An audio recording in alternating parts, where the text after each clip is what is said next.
G V Black classification of dental caries. നമുക്ക് 6 ക്ലാസ്സുകളാണുള്ളത്. Class 1 caries. Class 1 caries 3 സർഫസിലാണുള്ളത്. Occlusal surfaces of molars and premolars, buccal and lingual surfaces of molars, lingual surfaces of maxillary ആന്റീരിയസ്.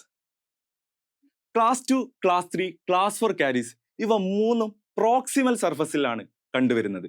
അത് posterior ടൂത്തിലാണെങ്കിൽ അതിനെ class 2 caries എന്നും, anterior ടൂത്തിന്റെ proximal സർഫസിലാണെങ്കിൽ without involving incisal എഡ്ജും കൂടിയാണെങ്കിൽ അതിനെ നമ്മൾ ക്ലാസ് 3 കാരീസ് എന്നും, വിത്ത് ഇൻവോൾവിംഗ് ഇൻസൈസൽ എഡ്ജ് ആണെങ്കിൽ ക്ലാസ് 4 കാരീസ് എന്നും പറയും. ക്ലാസ് 5 കാരീസ് ഇത് ജിഞ്ചേവൽ തേർഡിലാണ് കണ്ടുവരുന്നത്. Of facial and lingual surfaces of anterior and posterior tooth. And lastly class 6 caries ഇത് ഇൻസൈസൽ എഡ്ജ് ഓഫ് ആന്റീരിയർ ടൂത്തിലും കസ്പ് ടിപ്പ് ഓഫ് പോസ്റ്റീരിയർ ടൂത്തിലുമാണ് കണ്ടുവരുന്നത്.